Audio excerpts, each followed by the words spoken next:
AM 970 WSTX. Good morning, good morning, good morning. Good morning, Fredriksted. Okay, no, we're not in Vietnam. We're in St. Louis, Fredriksted. Very hearty good morning to everybody, St. Louis, St. Thomas, St. John. Folks, we got a little bit of a late start here. No matter how much you plan, life plans for you. And boy, Mother Nature, life, everything had a little plan, but we surmounted all of that. We're here in Frederiksted at top deck. Yes, and folks, you have to see the video because I don't know, it's a vibe or something, right? I pull out my shirt, I love Frederiksted. I say, yes, I come in my right uniform today, all right? And who else has on this I love Frederiksted? Mine doesn't look the same as hers. Mine look a whole lot better, that's right. Good morning, Virginia. I've got Virginia Clairmont here with me this morning. I missed something here. This is not the proper introduction. Virginia Wilder Clairmont, right. Who are you? Oh yes, and we're not romancing a stone this morning, we're romancing Frederiksted. Yes, we love my first love, yes. Okay. All right.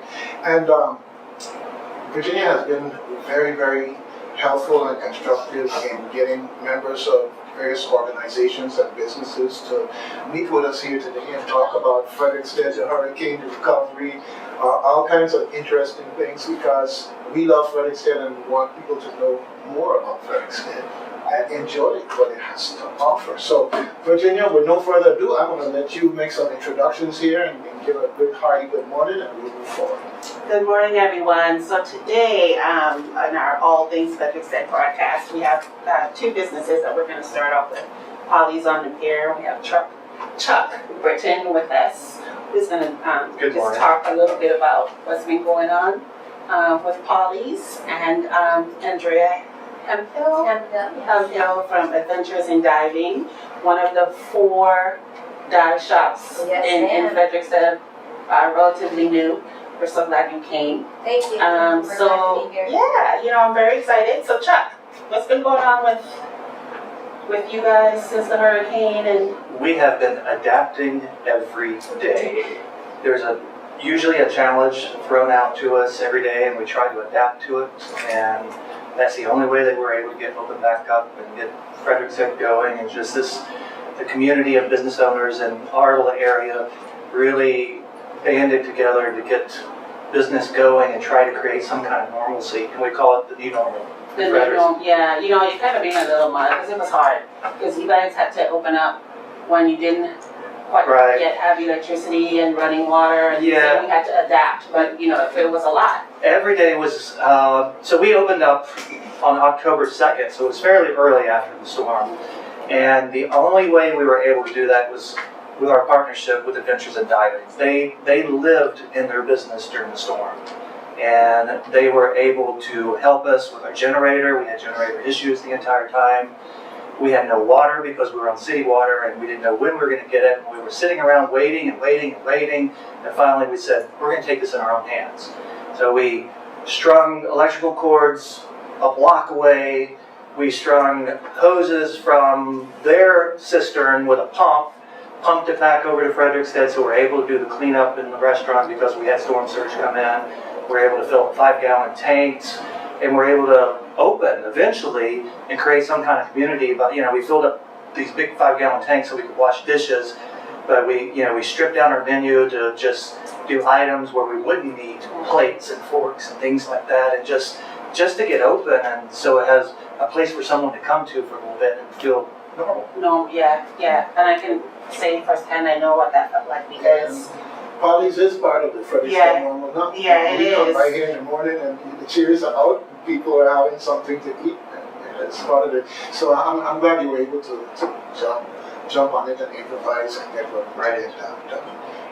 And anytime anybody comes into Frederiksted and drives down the waterfront, Polly's is the stress the stress of being in this situation was so hard, and then on top of that, you're providing the community like you said, like a normal space, and a routine, and a great cup of coffee, so that you can feel like you're not going crazy during these difficult times, and I can't express to you what that meant, at least for me, and I know for a lot of others, just to be able to get some relief, And also the thing is we wanted to get our employees working as soon as possible because they were feeling, like this sense of helplessness because they didn't know what to do. And, they weren't earning an income, and what do you do with your day? Your whole schedule is ruined from your normal life. Mm-hmm. And it was just to get them in there, and they felt that sense of community, even though a few of them don't live in Fredriksted. Most of our employees do live in Fredriksted. And it was wonderful. Everybody, it was like smiles happened for the first time in 10 days, type of thing. And then we would see some of the other business owners around our area who were trying to open up. They would come in and they would thank us, like, get this business going. And, Adventures in Diving is probably the first business that opened up in Fredriksted because they were there.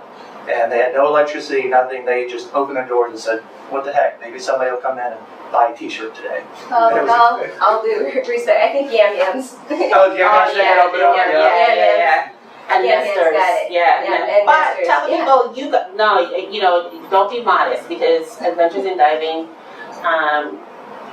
you guys were so critical in, the days after the hurricane. Like, you were here in town, you looked after a lot of businesses, made sure everything, was okay. I only know part of the story, but, It was actually a huge story. With them being on site, our generator powers several businesses in this area, and it's about 50 years old, and it's always on its last leg. In fact, it has died since I hope this you all have happened. a proper service for it. Oh, well, I don't know. But it was very stressful, and they were involved with keeping it running, even though they were not even on the generator. They were helping us run to get diesel fuel because we couldn't get diesel deliveries. They were taking their own canisters up there and filling them up and bringing them in. And they were getting up in the middle of the night and turning on the generator or turning off the generator because we had a schedule. And it was just amazing to have this community of people like this who cared. And I was just, I'm very appreciative of them because we probably would not have been able to open back up without them. I'm just saying that because it was a very stressful time, and I know we've sort of stepped around in the media of a taboo subject of the looting that happened a few days after, and there were a lot of businesses that were hit. Since they were staying in their business, they really protected our community here. And, I was staying in Fredriksted during the storm and walking around and talking with the local people who live here. And it was very frustrating for them because they were saying, the looters who were coming in and hitting these businesses were taking away their opportunity to live more easily here. Because a lot of the people here, I remember a young Cruzan girl saying that she hated these people for doing that because she didn't have a car, so she couldn't drive somewhere to the grocery store, and suddenly all of the Dagos were gone. Now we're basically a food desert when it comes to grocery shopping, and so we have in town we have no grocery store. Okay. Yeah. We've been through a whole lot, events and all that. But a lot has happened since then. So Exactly. I don't want to stay too much here. I want But we need to speak a little truth to yes, power. So I'm going to come back to Frederiksted. Don't treat me Okay. we got a lot of time to talk about a lot of different things. All right, because in 2 Tuesdays you'll find out as well it's time to move to the next show. But in terms of the recovery effort and the presence of the linemen and other people who are utilized in the cruise ship, which is here in the background behind us, how has the interaction been in terms of police guys? Are these folks taking advantage of these things? Do I need to get the governor to make a state of emergency and send all of them out to do something? Oh no, the cruise ship, the relief ship has been very supportive of the town of Fredriksted. As Chuck said, within probably 7 days after Maria hit, Adventures in Diving was open. And one of the reasons, the morning after, Wednesday morning, when Mitch and I got up and started surveying the damage, we refused to play victims to it. And we said, okay, we've got this great town, let's get going. And we started clearing debris. immediately. And so we wanted to get Fredriksted up and running as much as possible because we also heard that the possibility of the aid ship coming in was going to be in, and we needed to be ready to serve that community of people. Fantastic. And as soon as the water was getting safe, you know, we were out there saying, let's go, let's enjoy the water. We have the equipment, we have the means to help you enjoy the water. We want you to see just how wonderful we really are. Exactly. And, you know, we engage with the linemen a lot as they're coming in to get their iced coffee and things. And it's really wonderful to hear their feedback of it because there was negativity of what was happening in the islands before they got here. And a lot of them didn't want to come, and they got here and they fell in love. They say, this is a wonderful island. And then they're sending that feedback back to the States, and suddenly all these other guys wanted to come down and work here. And I've met several people who are bringing their wives down in January and February so they can do a little vacation time and get to see the island. And they have been so upbeat, and they're very appreciative of the way that the Cruzan people are treating them, and because it's always thank you and, you know, inviting them in for a meal and something like that. And it's community. It's back to the work. More than workers, your guests. Yeah, and, Exactly. you know, they are astounded at the fact that we're on 100+ days without electricity. And as soon as they show up, we're grateful, we're thankful, versus where have you been? And they are just so appreciative of that. So when our generator died, finally, this was on day 50 or so, and tap deck was on that generator, we were on that generator, and we were pretty much shut down. Everyone was shut down. And we had no way of opening back up. These linemen were missing their coffee. They were down there, they were making it happen, and we had everything. We had lines run, we had everything done, and we were back up and running in 3 days here after the generator died. So this complex was able to get opened back up. So they were there to help us, and we appreciate that. Fantastic. All right. Well, you know, I just have to say, it's a little personal plug. Been down in Frederiksted waterfront, and as a matter of convenience and location, Polly's has been that place for a quick bite to eat.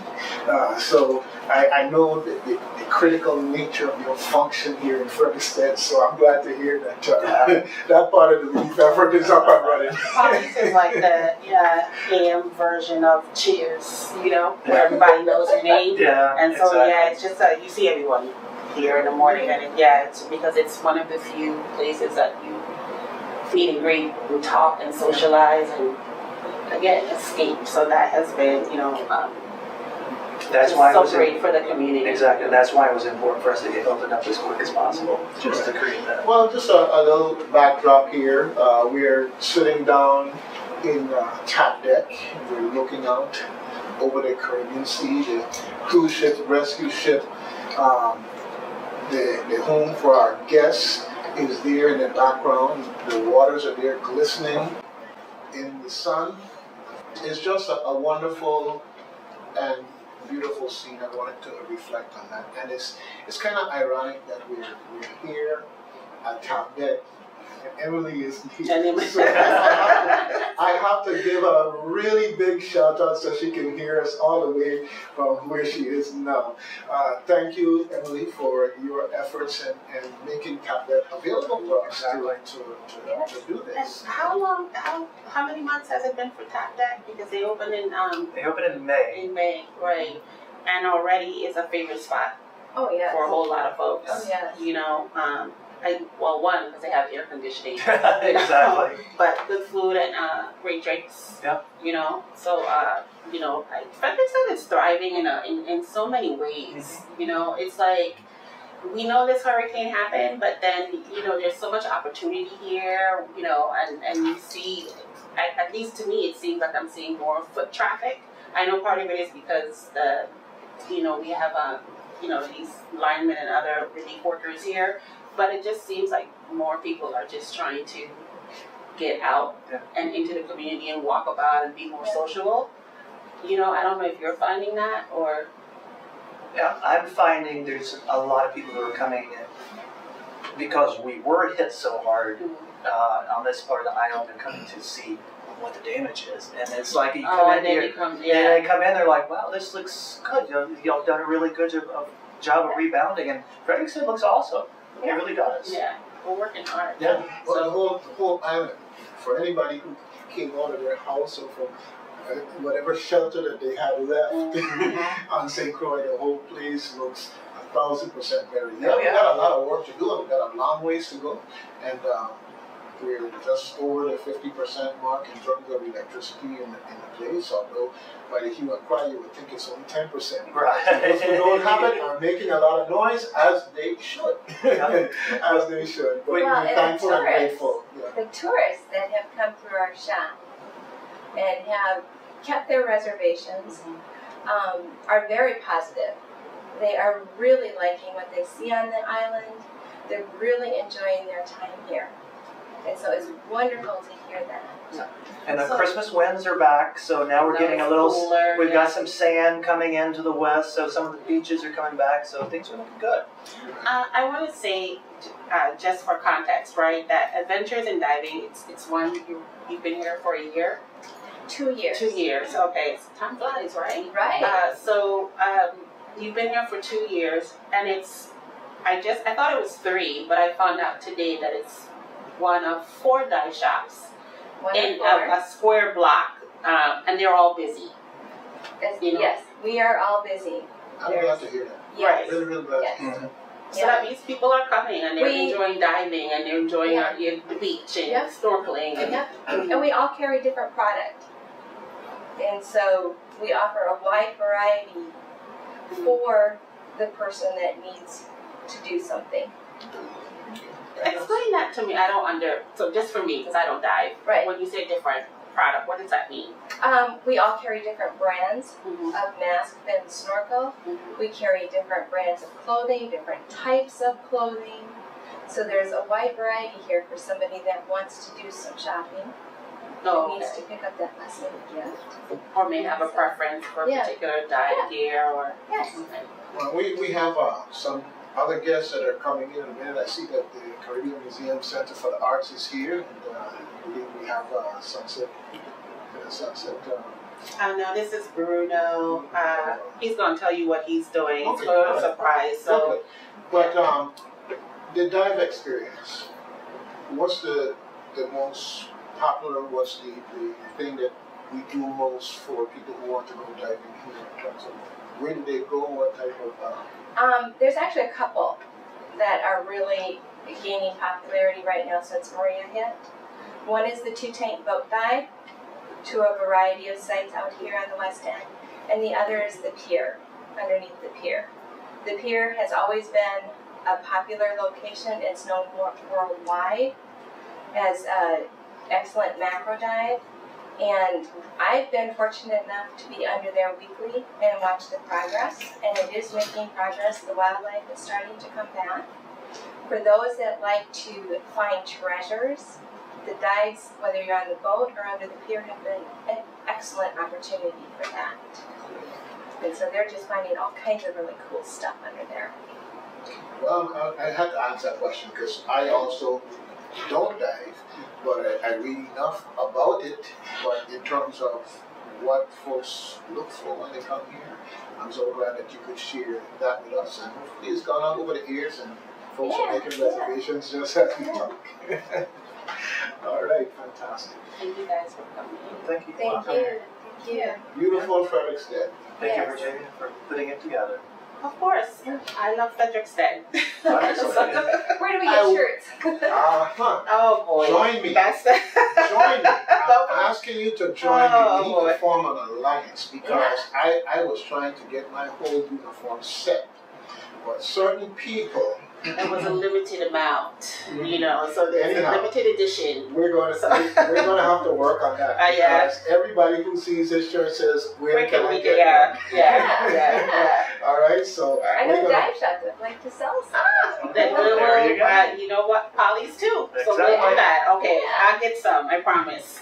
All right. thank you for All right, joining my thank you. alliance and twisting her arm and her toes and her fingers.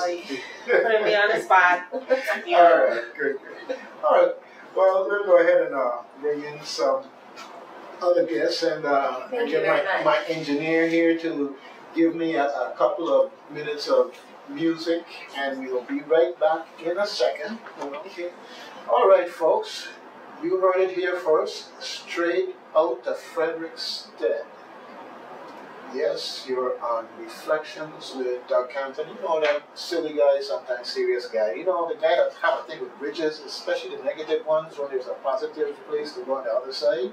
Okay, so we're here at Top Deck in Frederiksted, and we've got various guests that we're talking with. And right now we've got Blaine Claxton, Freedom City Vacation Rentals, Tralice, Bracey, and me and my Kulcha way of pronouncing it. I deal with Tralice all the time. She said she'll take it either I way. answer to it all. Tralice, Yeah. Tralice. Okay, Bracey from Curtin Museum Center for the Arts. And Michelle Allison of Susan Mango, a new business here in the courtyard in Frederiksted. And I want to let you run with it a little bit here in Virginia, and while I take care of a few things. So so we're gonna start with Mr. Blaine, who everybody really knows as Bruno, right? Who acquired some new property in Fredriksted and updated it, and it's now a new vacation rentals / apartments. Yeah. And we're so excited about that. I, in particular, it used to be what was The it? Suarez Suarez Apartments, and the mall section. Yeah. I forget the name of the mall. It had a The little mini Lemar mall. Mall. Lemar Mall. Yeah. And so you took that, you bought that, and Yeah. you made it you did a makeover. And tell us some more. A complete it was a lot of work, I must say. But one of the things I see that is important is that we promote living in the towns, because if we promote living in the towns, then the revenue will help generate also in the town. Mm. Because the people walk around to the different shops, like the lady that been new to the dye shop, Polly's. Susan Mango. Yes, but Susan Mango, the new. Yeah, right. Yeah. Right. So I feel as long as we promote a lot more people living in the town, a lot of revenues will start to generate, especially in the town of Frederiksted. What did you see in Fredriksted that made you decide you want to invest in The thing with Frederiksted is not as upbeat fully as Christian said. Mhm. So the properties is a little bit cheaper Mhm.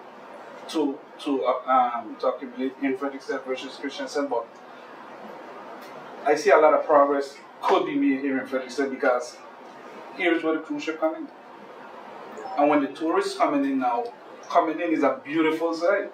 So you're gonna have to say, must be a lot to do. But then when you get here, there's not too much to do in the town of Frederiksted. You have to go to Christian City. And a lot of them ask themselves, why? Because they love the town of Frederiksted. And when you come in Frederiksted, it's like, what's not to like? That's what I always say. Yeah, it's Hey, what's I'm not biased. right. You know, I'm biased. It's I always tell people, if you want to have a real Frederiksted experience, walk out to the pier, to the end, and turn around to see what this town looks like when people come into it. And a lot of it's really amazing that we who live here, we don't do that. We don't ever take the time to really look at how gorgeous this town is and what it's capable of. It's You funny because it's like, when you live in a place, it seems like you take it for granted. Mm-hmm. But those that come, it's like, wow, Wow. Yeah. you want to go to the States for what? For what? Because we live here. Am I missing something? Yeah. Because you want to go where I'm coming from, and I want to stay where you at. I totally agree. What's going on? I love living in town. Yeah. I love being and walking, access to the museum, to stores, to everything. I just think it's, like the ocean, the sea, Yeah. it's just great. It's calming. I just think it's unlike anything, you can't buy this, right? There is no price. It's just a wonderful experience. It's like, you have to be in it to understand it. And then the apartments that you bought, actually you can see. Yeah, you can see the pier from there. So I was just so excited when I was just like, oh my God, these are getting a makeover. And believe it or not, a lot of people want to stay in the town for this. I believe Because it. I put up some rooms on Airbnb, and it's just ping, ping, ping, ping, ping, ping. It's like, wow. Yeah, this place is magic. Yeah. I always say that. And clearly, Michelle, somebody must, you think so, because Well, I live in Fredriksted. yeah, and we have a new business. So somebody said there's something happening here, you know.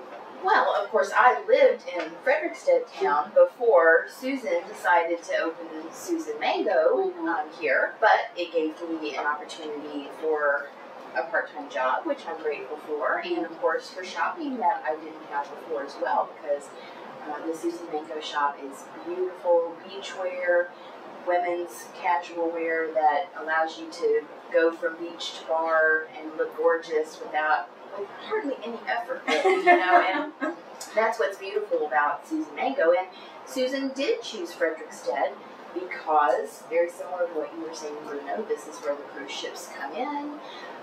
People need more shopping here, and we do get traffic, both from the tourists and the locals needing shopping here in Fredriksted town, and I think she did see that opportunity and very much is about giving back to this community as well as other communities where she partners for producing her clothing line, and she just wanted to do her part here. So for those who don't know, tell us where your location is and if you have a website so folks can view you. Yes, so SusanMango.com, and yes, the location is in the Pier 69 courtyard right downstairs here from Tap Deck on the King Street side, and you know, beautifully renovated space that's been open just about 3 weeks now. What are your hours? What are you working on? Well, for sure we will be there Friday, Saturday, Sunday from 10 to 5, as well as all cruise ship days. And then other days, just as inspiration strikes or we're available, one of us to keep the shop open. But you can always find us there on the weekends, Friday, Saturday, Sunday from 10 a.m. to 5 p.m. and all cruise ship days. And then you have a special event coming up. There is a trunk show on Saturday, so just a couple of days from now. So yes, that will be a special day on Saturday this week. Right. What time? Well, we'll be there 10 to 5. No, that's fine. We'll be there 10 to 5, and I'm not sure of the hours for the trunk show itself, but the shop will be open 10 to 5, so certainly we will be there during those hours for anyone who's interested in seeing things. Why are you asking what time? You plan to go and get some stuff? Well, you should be. I mean, Well, you know, we in the town of Fredriksted, we're family, so we have to support one another. Exactly. That's important. Exactly. And so everybody could have known what time to What come. time? Yeah. And I saw it on Facebook, so if people went to your Facebook page. that's right. someone Facebook is posted also, it. in addition, really probably even more so than the website. The Facebook page, you're right, is a very good way to follow what's happening. So the trunk show times are on your Facebook page. Yeah. And I shared it on my Facebook page as well, Clean City Fredriksted. So, Okay, you know. I'm going to walk into the conversation and do the plug. WSTX AM 970 is your community-minded station, and if we don't have it, a lot of people are missing it. So make sure you get us that information, because we talk about what's going on in the community, and we're happy to support. And so now we have Tralice. Yeah, that's good. That's good. Actually, Tralice. phonetically, if you look at it. Yeah, well, no, Tralice, Tralice, who I'm so excited about CMC Arts lately. The things that you guys are rolling out. Like it's growing and you're becoming more involved in the community and with the schools, and I see all these really cool workshops that are coming out. I'm like I know. It's yeah, exciting. it's exciting. It's Yeah, exciting. yeah. And some of it is actually prompted by the Arthur Richards Junior High School Art Club. So having had last spring to spend time with them, they would come once a month. And that group of students were inspiring. I mean, we were very excited about their level of engagement, their curiosity, and how much they loved being in that courtyard. And I understood it because the first time I walked into CMC Arts Courtyard, you feel transported. It's like this secret garden. It's a really beautiful space. Yeah, when people ask me what's my favorite space on this island, it's the CMC Arts Courtyard. Yeah, They created a really beautiful space. And our goal the board is sat down, and our goal is to try to engage all of the schools in Fredriksted to have their children understand that that space is there for them. So we are going to try. We were actually had this huge initiative to do after-school programming, but that shifted because of the hurricane. But what we've been able to do is work the split sessions. We haven't been able to engage the elementary school level yet, but high school and junior high are participating in programming in the morning and afternoon with our artists in residence.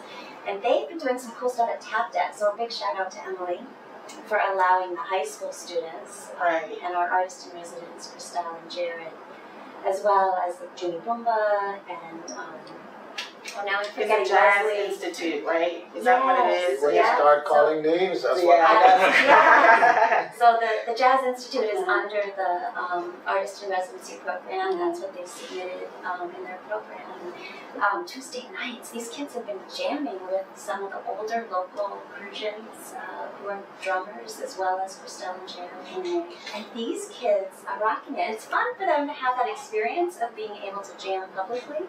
You know, you can, as a kid, you can do it, you know, in your yard or your grandparents or the school, but it's different when you up the game and you're in the community in a space where you can be recognized professionally. And these kids are amazing. They are amazing. Yeah. Have you heard the Central High School Jazz Ensemble? Yes. They're amazing. Yes. Those kids are so talented. Yeah, we were only able to work with Complex because of the timing, but we're hoping. So Gerard and Frandelle are working on garnering funding to continue this project of the Music Institute for next month. And at that point, if they get enough funding, then we can try to bring more students. But outside of that, what I've been noticing is that you're doing more even, and then your workshops. You're starting to have more evening. Yes, Sarah Lee Hayes is doing some poetry classes, which have been great. And you know, it's funny, some of it is just simple advertising. We've been able to advertise our programs in the Avis, and people are more aware of what's going on as well. So some of it is just communicating with your community. Right, and reaching out, because I think, you know, I sometimes see people like sort of looking in, but they don't walk in, you know, and I'm like, it's your space, claim it. Yeah, you and I did talk about that at one point, and we heard it, and some of it, honestly, too, is that it's all volunteer based. We now have 2 employees, but that's just recent, like within the last 2 weeks, and so you can only make what happens happen through these volunteers. Right. You are phenomenal at garnering, getting volunteers together, so it's a lot of work. It's a lot of, it is a lot of work. Yeah. You know, I hear all of this catering to the younger crowd. What about the young people? You mean like the people like you? Yeah. Those tall young people, yes, yeah. Doug, we are going to get there. We are going to make that happen. And last year we had some life drawing classes that were prompted by 2 artists in residence who had come back, Melissa and Doug. They were artists in residence before I was involved in CMC Arts. And with that said, CMC Arts has had an amazing amount of programming through the years. But they did some life drawing classes, and there were a lot of the Arthur Richards parents, students, who were like, oh, we love to draw. You know, part of why their kids are in art classes. Speaking of which, we need to make an appointment because we have that whole exhibit that you folks have. I have hundreds of pictures that need to be cleaned. Do something with in the process. Yes. But definitely, thank you for what Caribbean Museum Center, the Arts is doing. Continue on. Thanks. Just one final question. There's a, I forget the member event that you have every yes, is it Thursday, Friday? Oh, okay. So we're not doing the second Thursday anymore. Part of what we found is we weren't really getting a turnout, and we decided we would focus our attention on having like a big opening So Okay. we'd have music and food, and we would do the advertising and make that happen. Okay. Our next opening will be fun. It's John Jones. My And- favorite. My Yes. favorite artist on this island. Yeah. So Yeah. we'll probably do an opening and a closing for John Jones. And what's the date of that? His is January 5th is the opening, and the closing off the top of my head, I want to say is like February 6th, that first week in February. So we'll only be up for a month. And because of the hurricane, we had to shift our schedule. And he unfortunately lost a fair amount of his work. Yeah. But it's an extraordinary ability to kind of come back and create more work for this exhibit. So it's the day before the Three Kings Day Parade. Right. And that's a great date to choose, actually. Oh, good. To create some Okay. excitement in the town, you know. Yeah. Okay, we It's were a little like, but we wanted to just get it going, Mhm. and we wanted it out for Three Kings Day Parade. Mhm. So, but if you are a member of CNC Arts, an individual membership is $40, and for students it's $15. For college students, it's a great deal because for Three Kings Day Parade you have access to CNC Arts, and there is a barbecue where your meal is included. So I don't know about you, but when I've been at Three Kings Day Parade, it's really nice to have a place to just kind of get out of the shade and take a break and then go back up. So I've been fortunate. I've always lived in town. Well, often parades on King Yes. Street, so I could just look out from my out. balcony. But Bruno's apartment looks right into your court. I mean, his apartment building looks right into your You courtyard. know, Bruno, I've been watching the progress, Yeah. and it's exciting. It is exciting. So to you work see with the Miss shift. McIntosh? I Yeah. do. Yeah, I do okay. with Daphne. Yes. Yeah. And, But you all have a little apartments there that you all rent too, right? You know? You're right, Bruno. You didn't even Yeah. mention that. Right. Yes. So in addition to that, you also do the Airbnb. Right. One of Go ahead, I'm one of sorry. our board members, Monica Marin, initiated us having our apartments on Airbnb, and so you can go on Airbnb, and it's called the Artist Studio Dream Apartments, and they're And they're reasonably gorgeous. priced. They are gorgeous. Yes. Yeah, they're gorgeous. A few of our apartments got damaged due to looting, but we are in the process. We have 2 that are available right now, and one of the third apartment, our artist in residence are in. So if people think that there are no rooms, you know, in Fredriksted, they are. There are plenty, you know, we have available rooms. So when you come to St. Croix, you can stay at CNC Arts Yes. or Freedom City apartments and vacation Vacation Rentals, right? Yeah. Thank you guys so much for, And we also have Carrie too. Carrie and Bruce, Carrie and Randy. yeah, she's coming. She's going to be here. I must say Carrie and Randy. They're everything. They It's are everything. speechless. Yeah, they are everything. Those 2 are Unbelievable amazing. helpful. They are. Yeah. They're at CMC Arts Yeah. always. Always. helping. They're Yeah. totally into and so about Fredriksted. Like, it's just so amazing. As You know? soon as you get in front of Carrie and Randy, you immediately feel like this is family. They just Yeah. give you that home. Speechless. Yeah, no, Speechless. and actually just the other day she called and said, someone wants to rent through us, we don't have any vacancies. Yeah. Is CMC Arts Airbnb available? So that kind of support and networking will make us all stronger. Yeah. Yeah. And that happens a lot in this community, and I'm super, super grateful about that too. It's because we share. You know, we tell people where to go, we help each other out. We say, I don't have it, but check so and so. And I've seen, like, I get calls too. I'm looking for apartments. Where should I go? And then I, you know, direct to, and then they sort of spread the word. So lots of love, you know, happening in this community. It's an exciting time for us.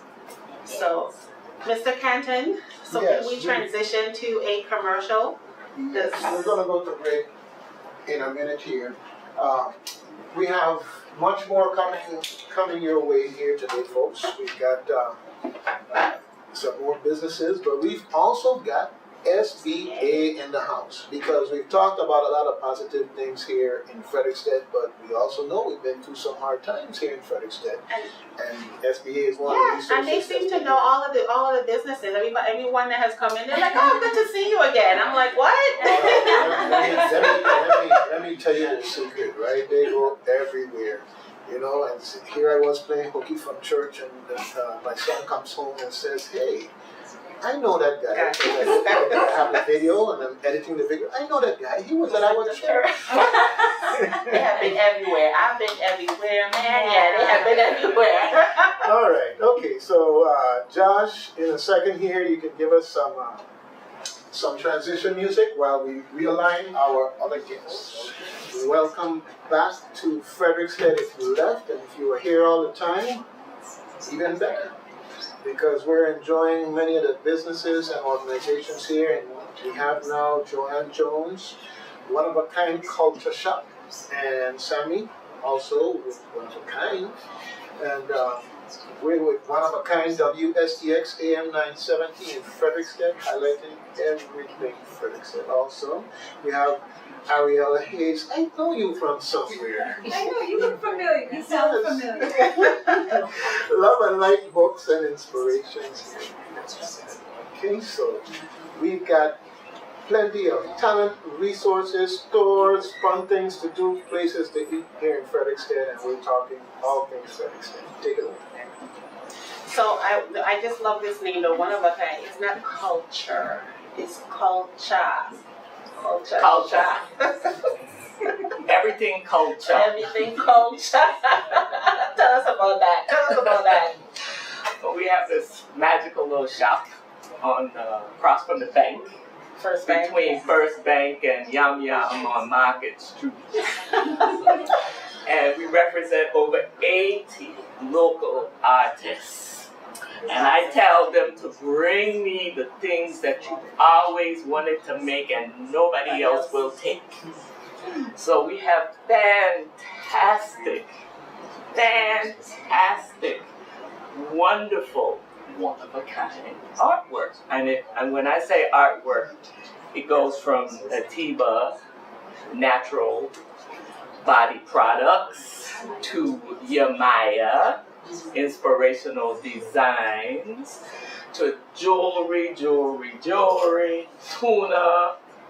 Joffrey George, Bully, and of course Bully, you got prints, giclées on canvas, books, CDs, you know, he's the original Renaissance man.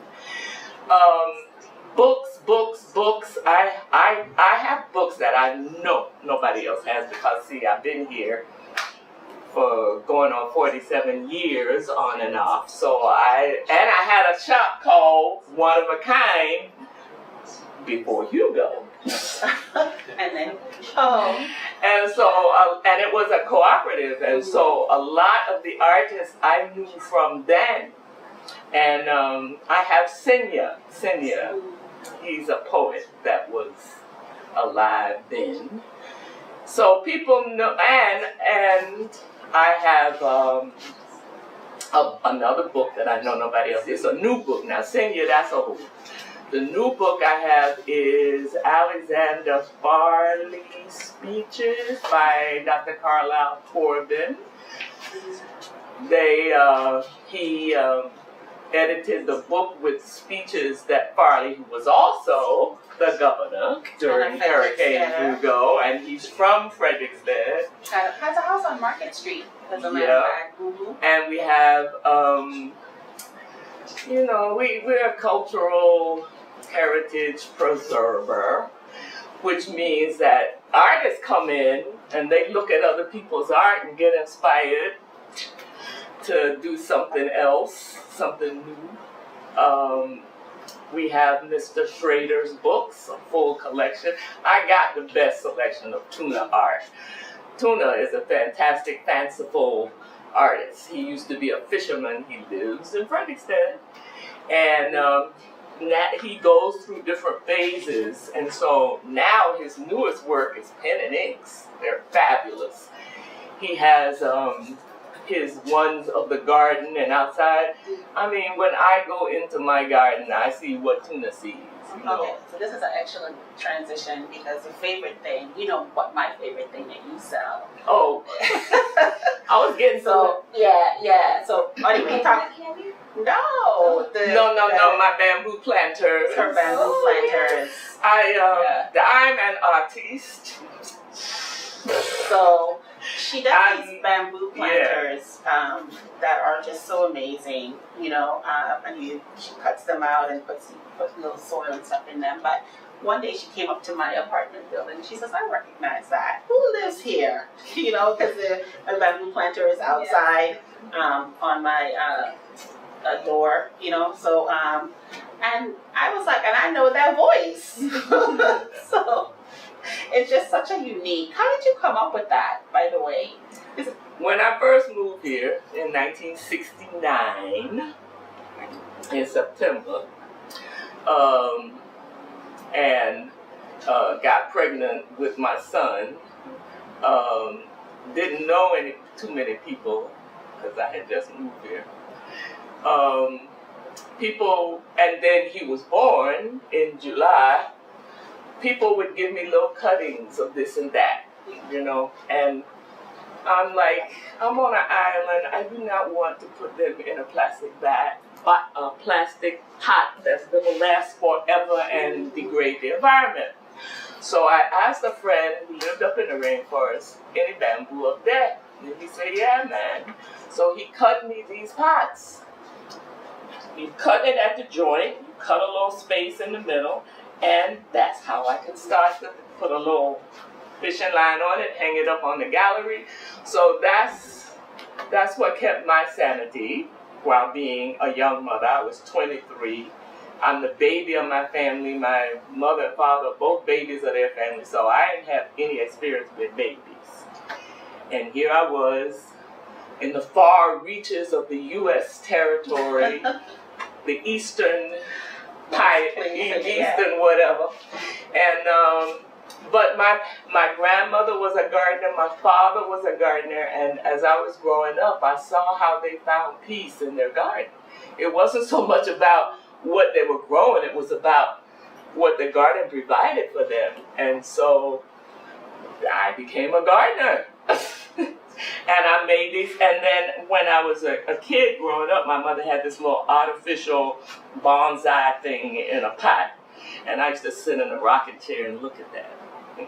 That's nice. And my dad was a minister, so, you know, when people died or was sick, they gave them little container gardens. And so that was in my head. And then as I got older, I saw these books about ikebani, Japanese flower arranging. So I just love, it's biodegradable. Bamboo grows right here on this island. And it's a grass, and it gets to be very strong, and I put my little arrangements in it. I get to be creative, and I sell them. How I teach yoga. It's another thing I do, Joann yoga and Tai Chi. And my studio is in the courtyard behind what used to be Harbor Lights, is now Tail Inn, and it's across from Vado and Yucca. Next to the EDC. Right next to the EDC, right next door. Yeah, right next. And so I have this fabulous courtyard, and that's where the parent plants live, and we do yoga on a stage there, so that's like heaven. And I cut the bamboo and make the little plants, make the plants there, and then I sell them at my shop. You know that EDC, though, this is off topic, but where the EDC office is now used to be, that's where I went to Head Start. In that little space, and it's now transitioned into, that was a Head Start when I was Up on the top? on the bottom. Wow. Yeah, and you know, we would walk over to the park and stuff. That, you know, I'm telling you, you guys have no idea. Well, Joann does what Fredriksted was like, but yeah, kids used to go to Head Start in town. You know? I love that. Yeah. The playground right there. The playground is right there. We walk over in a little group and go on that slide that's still there. It's still there from when I was a little girl. Yes. And everyone I know has fallen from the top to the bottom, you know. But so we're transitioning over to you, Ariela, who everybody knows because you also do a talk program on AMN. but you have this amazing, around the corner from One of a Kind Culture Shop. In the same powerful block. In the same powerful Yes, block. that is a powerful Yeah, block. that is I love a very it. powerful block. Yeah, absolutely. It's, love and light books and inspiration. Yeah, and you have some really unique things as well.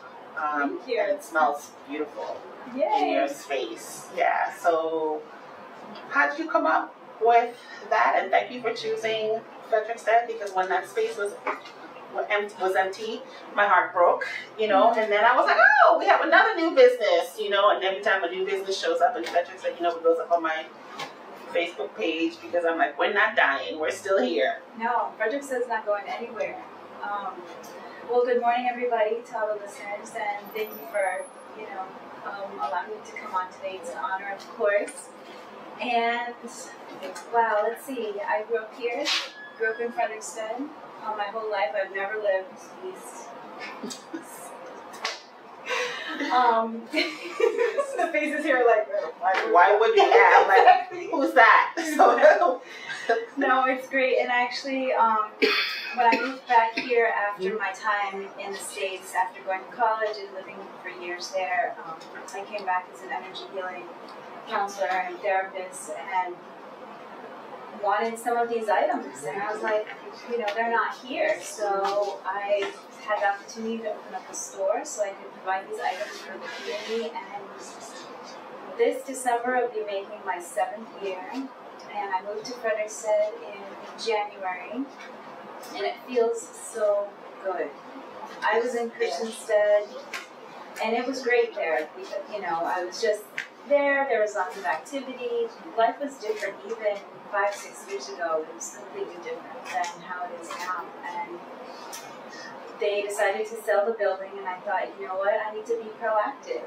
No one's I don't want to be told when to move or how to move or, So let me just look around, and there happened to be that space. I really feel it was open for me, and just I'm happy I listened to my intuition.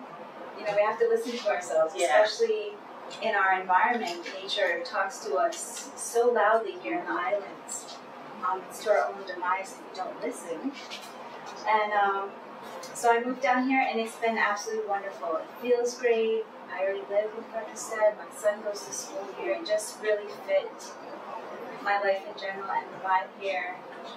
yeah. Most of my customers are actually from Frederiksted too, because there is a different vibe. I heard a little earlier you're talking about the differences. Christiansted's got its thing going on, and it feels good, and when you do different things, but there's something about Frederiksted, and I don't know if you know about chakras and energy centers, but we have the higher ones here in Frederiksted, so this actually energetically is elevated in consciousness different than the east end of the island. So I think everyone at this table, Sammy, him and his friend Joseph, they've been here forever. Forever. Grew up with, his brothers, your brother or cousins, yeah. So it's just like we don't want to leave, we can't consider living anywhere else but on the West End. I've thought about it, but why? For me, this is where I'd love to be. Fredriksted just feels good. My old stomping ground, we have the piers, we get to see the sun go down. It's just everything. Yeah. Right. Even when, I remember when we used to have carnival in Christiansted one year and then in Frederiksted the next year. It was such a blessing when they finally decided to all have it west, and, for logistical reasons as well. But, I'm so happy to have my store here. It's been very welcoming. I love being, even with the other businesses here, it's a different vibe. It's more of a loving vibe. It's family, yeah. I would be more likely to hug the business owners here and to receive hugs than, which is, it's fine. Yeah.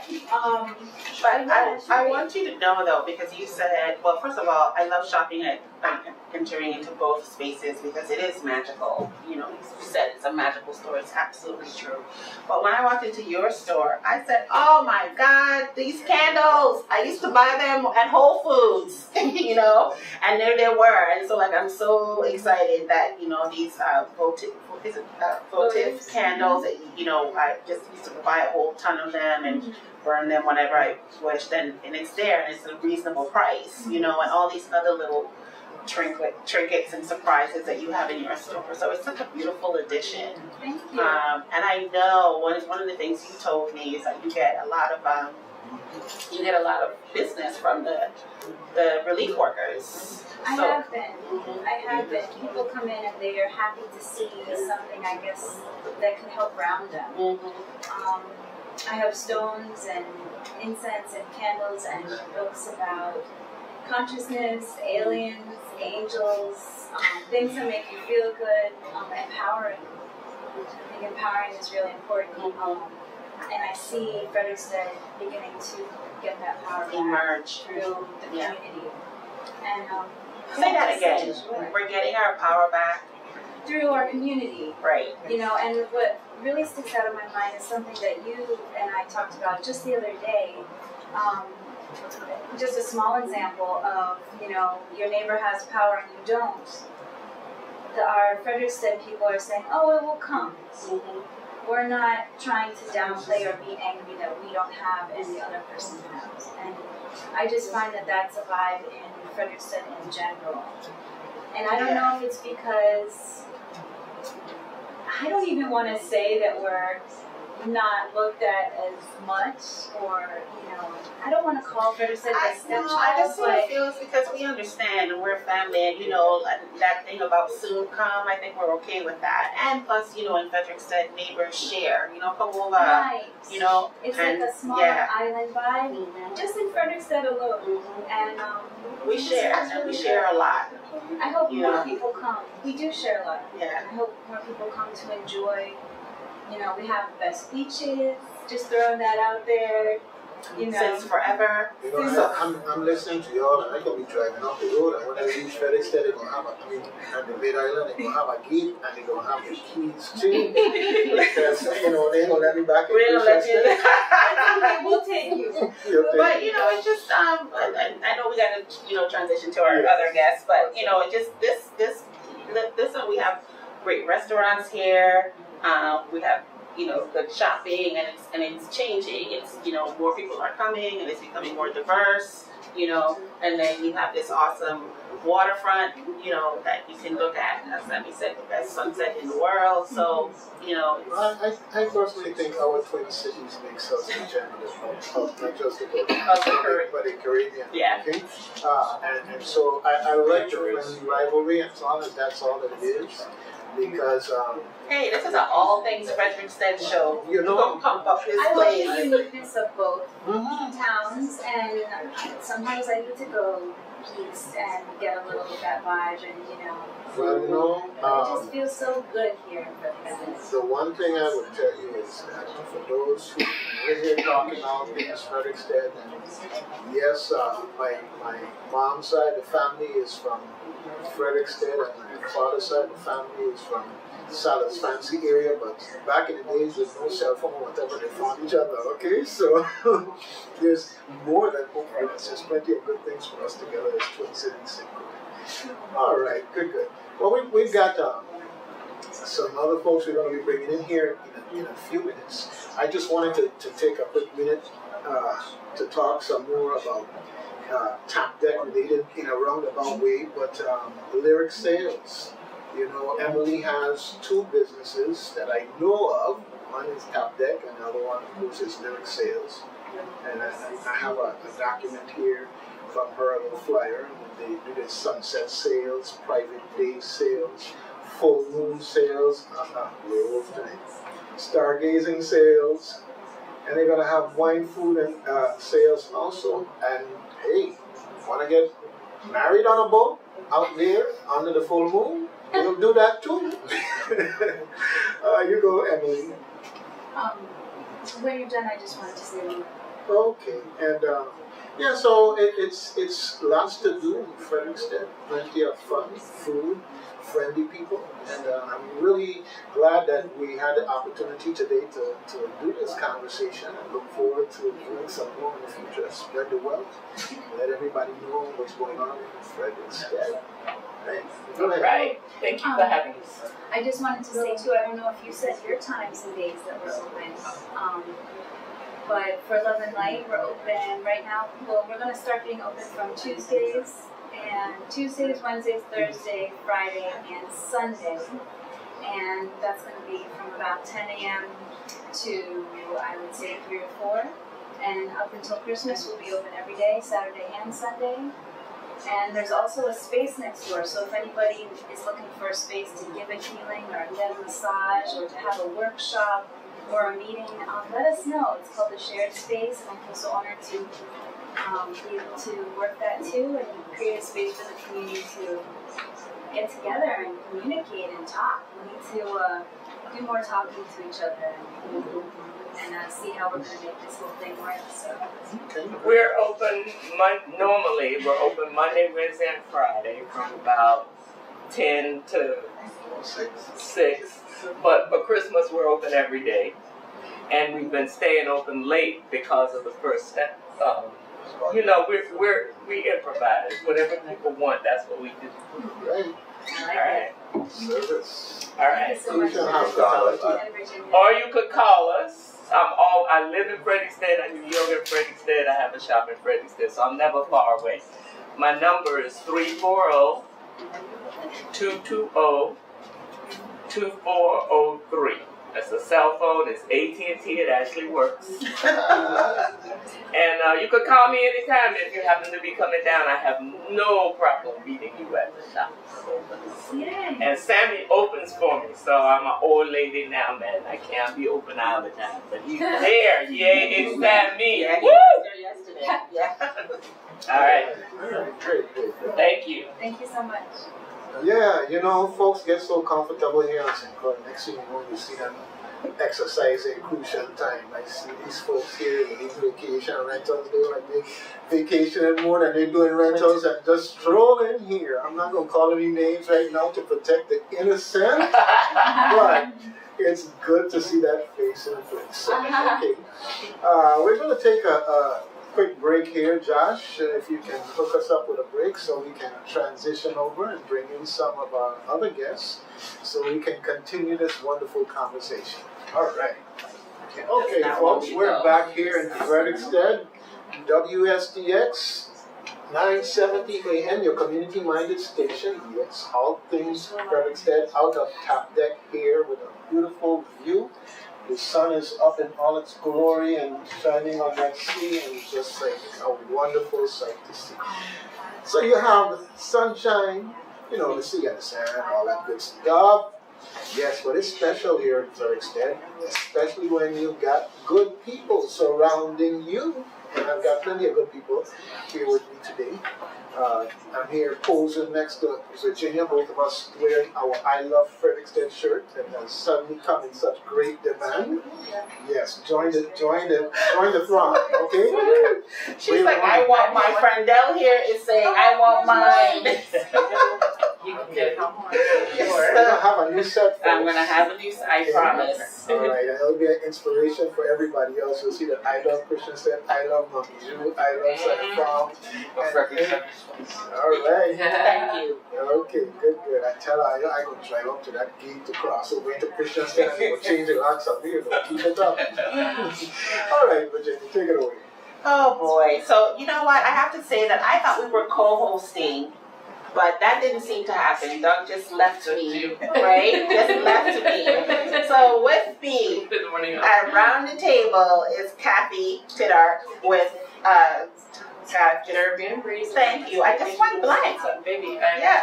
For the last 3 months. Caribbean Breeze, and who we mentioned earlier is you and Randy are everything. We literally said that on the radio. You're everything. You guys are amazing. We're feeling it, man. Yeah. You are everywhere too, and Frandelle Gerard with Chant, and what else are you doing, Miss Lady? Because it seems like you're doing a lot lately.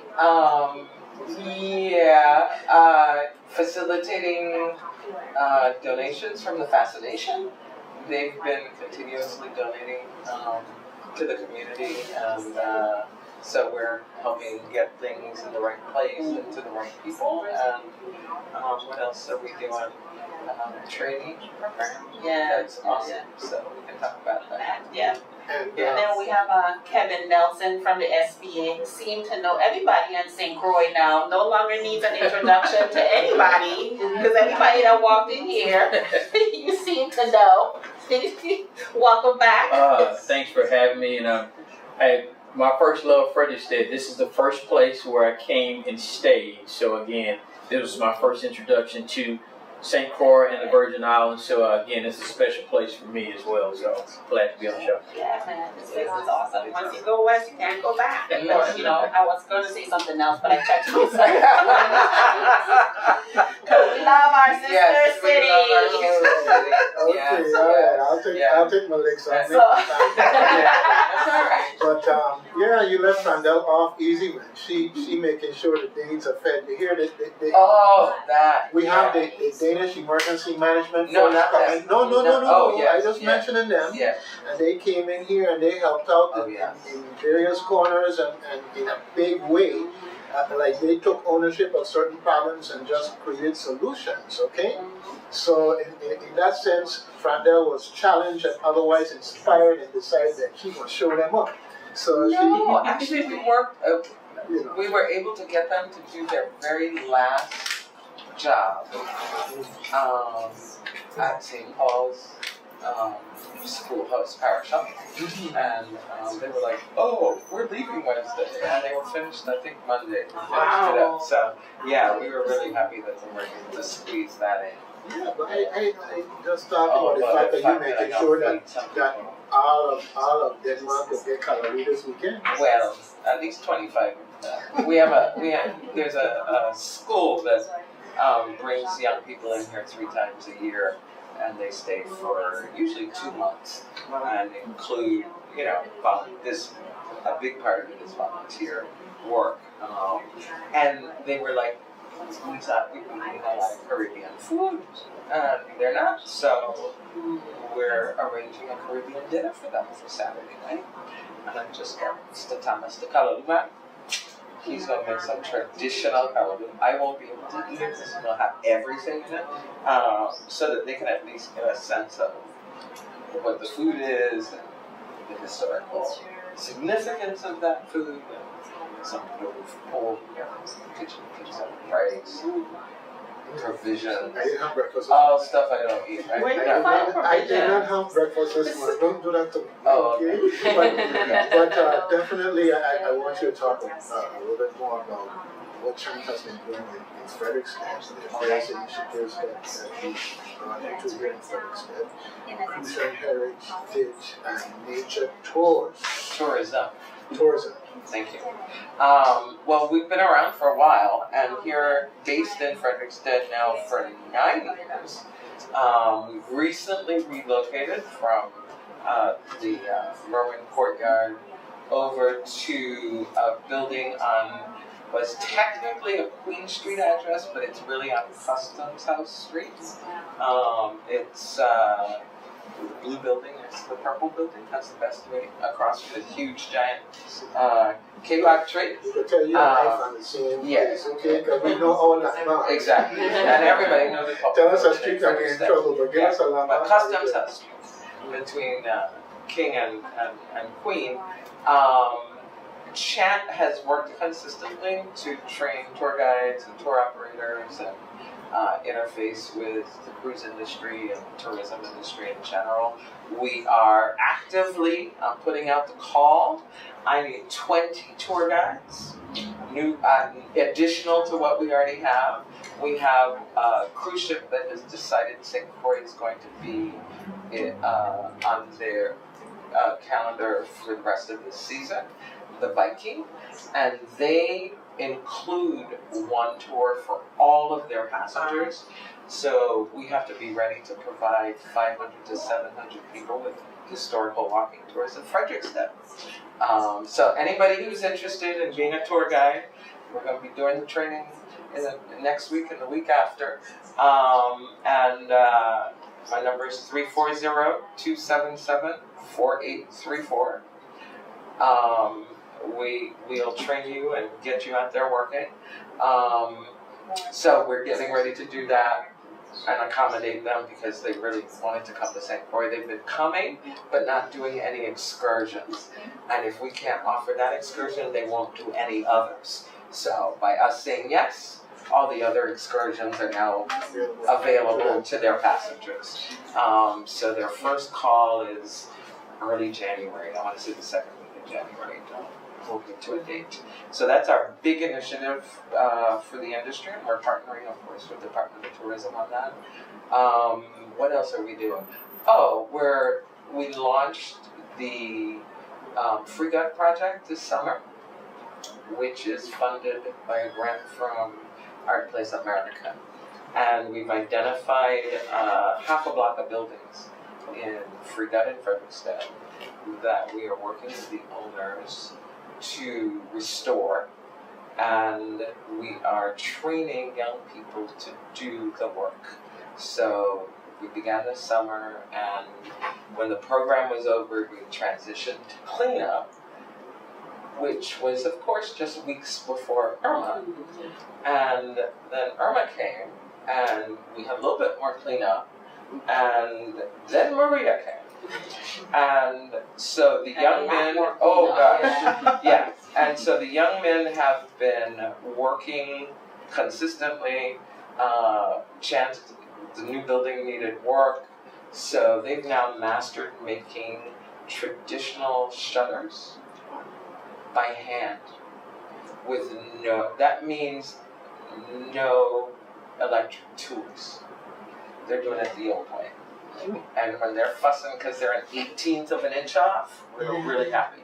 So as a result, we're now partnering with the museum center to help replace the shutters and doors that were damaged there. And we've got a couple other people that have reached out and asked us if the young men would be able and willing. So, the idea is to train them, provide them with entrepreneurial training as well, and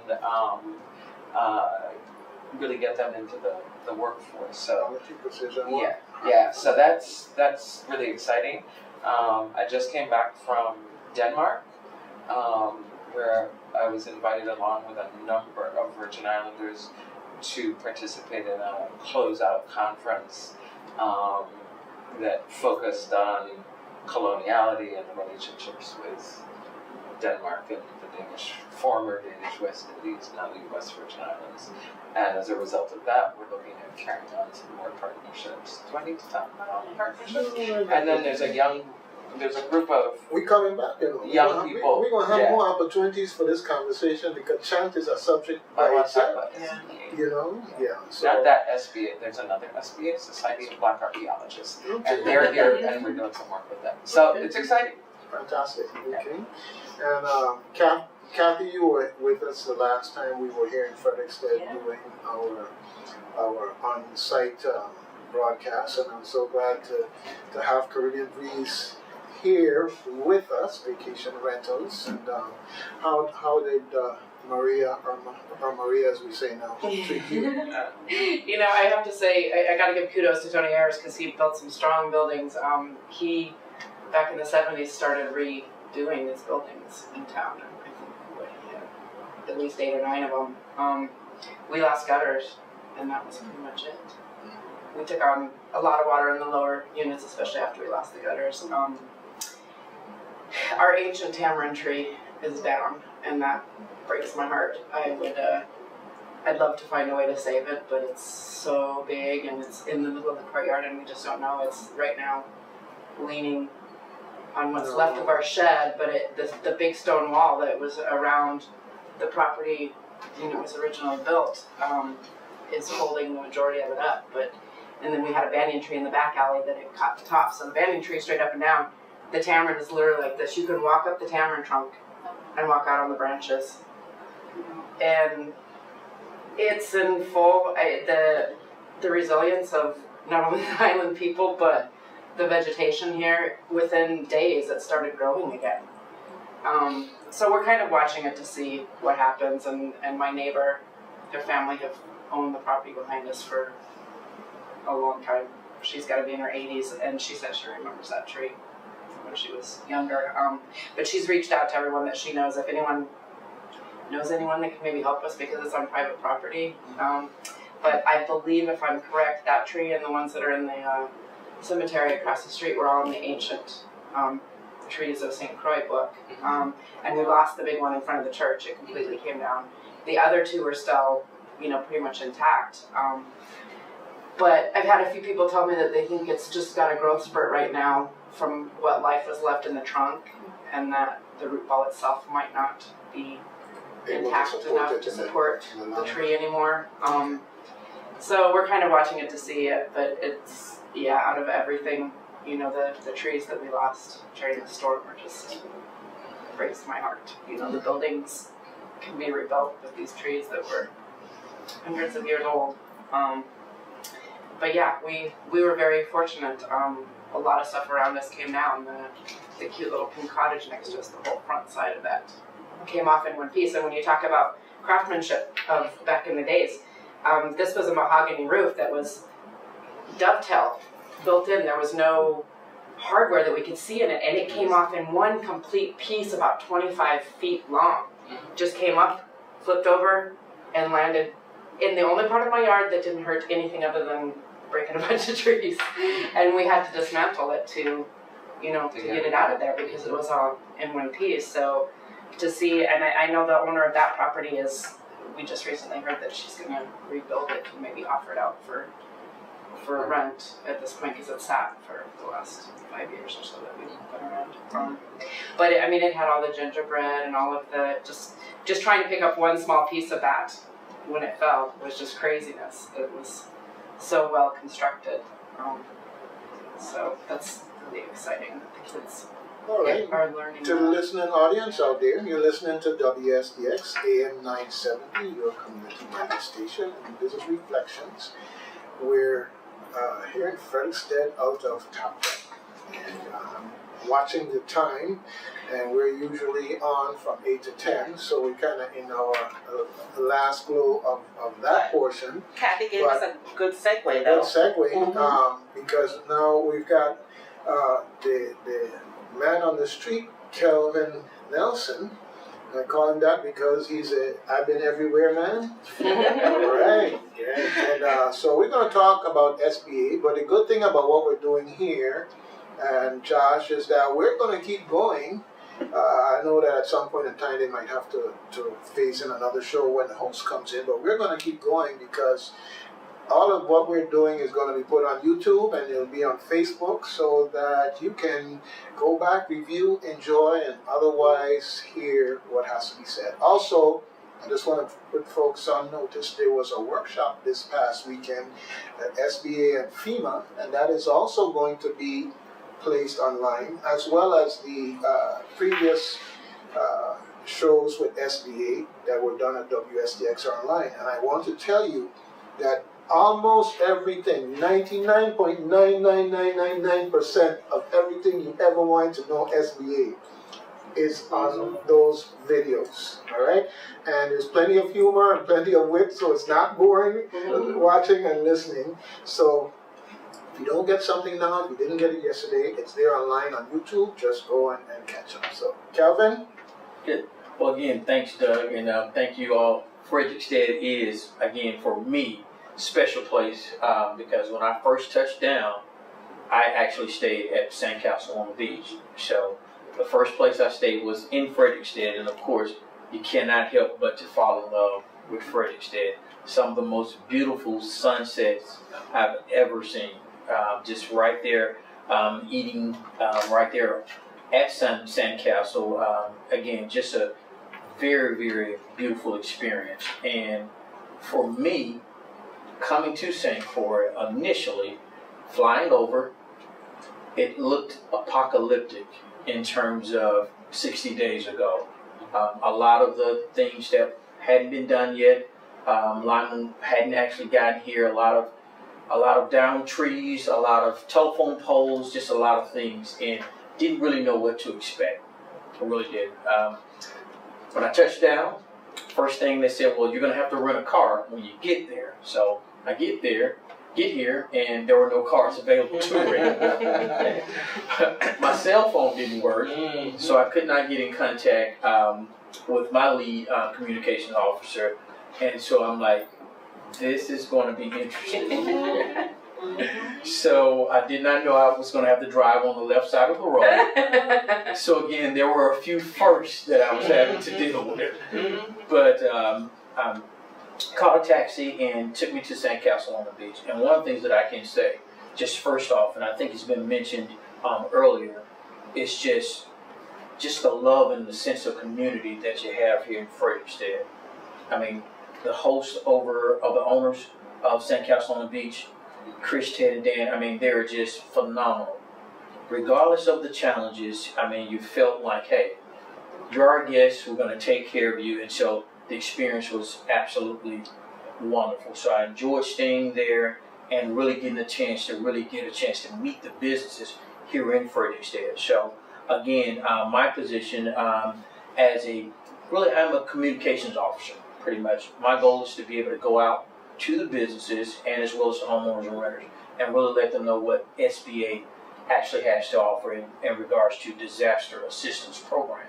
So one of the first objectives for me was to actually go door to door, because we realized connectivity issues, you're going to have to actually go on foot, door to door, and knock. Introduce yourself and let people know exactly what it is that we have. So, and I tell you, it's been an amazing experience. The resiliency of the people, the business owners, I mean, opening up every day, doing what needs to be done on a day-to-day basis. And what I've seen from day 1 to day 60 has been truly amazing. It'll be an experience that I will never, ever, ever forget. So again, hats off first and foremost to Fredriksted. And one of the things, what do you know? I always say, whenever you go to a town, you need to find someone that knows the town, that can basically kind of help guide you. And who do we meet? Miss Virginia Clairmont. One of the most treasured finds that you could possibly. Oh gosh. Oh my goodness. She took us on a tour around Fredriksted, introducing us individually and personally to the business owners. It's nothing like having a personal connection, because again, it simply says, hey, we're here. We want to be able to know how can we assist you. We walked 4 miles in this town. We sure Yeah, we sure did. Yeah. Every business, Yeah. the history, and everything. And there And was a lot of businesses. Yeah, a lot of businesses. A lot of people don't realize how many businesses there are.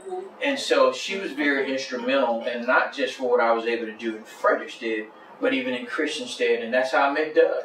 She actually set up the first radio interview. She said, you know what, let me call my buddy Doug over at WSTX. And again, we've just been able to go from there and make sure that the information and what we have to offer to be able to assist businesses in the recovery, that's what we've been able to do. So we basically kind of formed an alliance, and so it's been great. And so one of the things that we want to make sure of, especially for all businesses and those that are listening, is that we do have an upcoming deadline for physical damage. So if you're still on the fence and haven't actually registered yet, January 8th is the deadline to register for physical damage. So if you've received physical damage to your property, the deadline to register is January the 8th. Now, of course, we know getting paperwork together and all those things, that can take some time.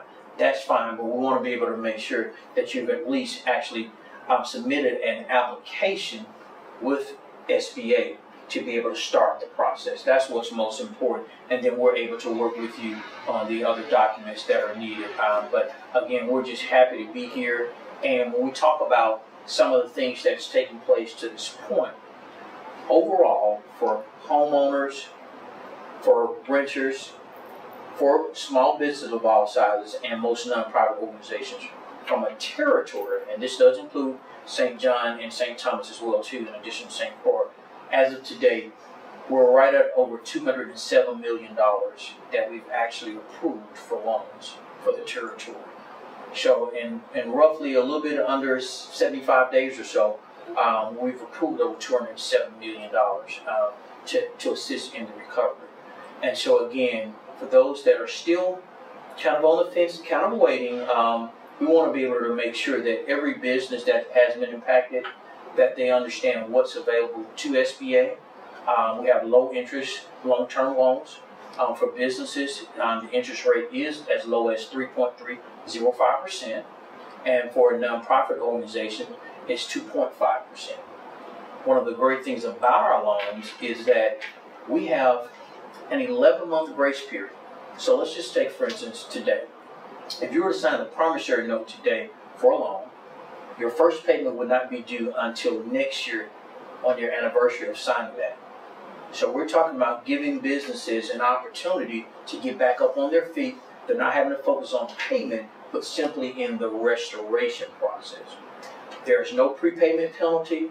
There are no closing costs for the loans. You can take all, some, or none of the loans. So no one is forced into it. But again, our goal is to simply be able to make sure that businesses, nonprofit organizations, for people to be able to get back and get on their feet and to be able to get going. So Yeah, well, Kelvin is a Cruzan now. He know about melee.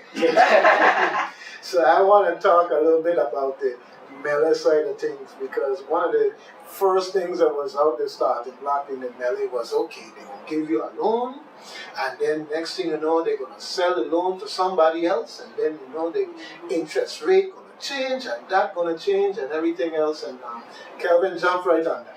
yeah, well, one of the things we want to be able to make sure is that, as I've learned, melee happens quite a bit. So we like to be able to make sure that the facts are given. First and foremost, when you sign the promissory note, that interest rate that you have will not change. It's a fixed rate loan.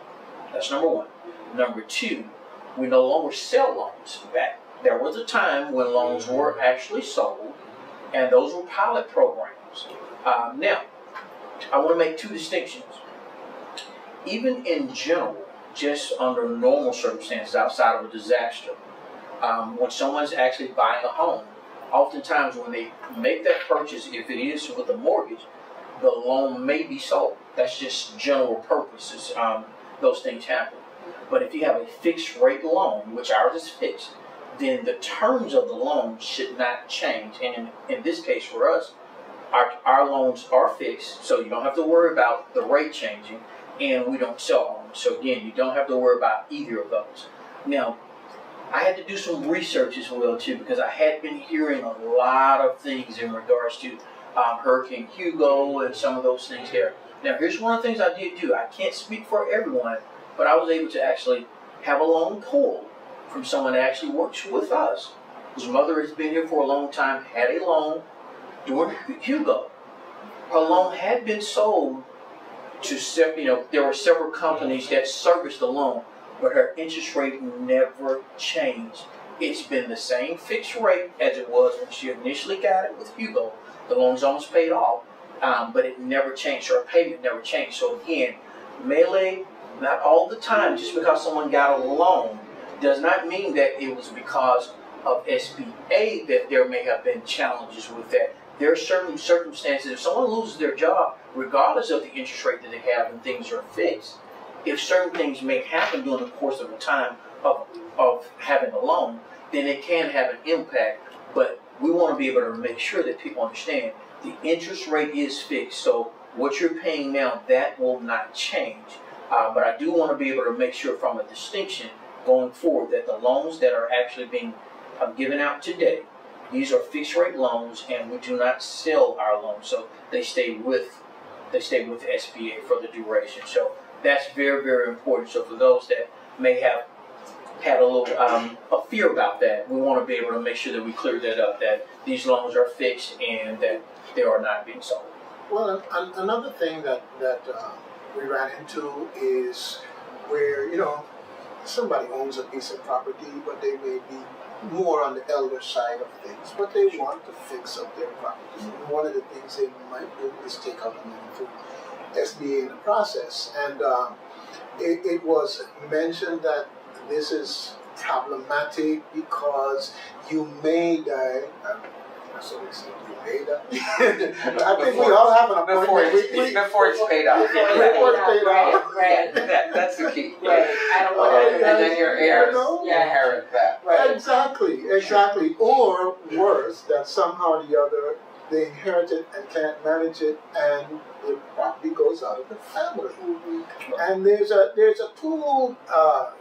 There's a tool that's or an app for that if you want to look at it that way.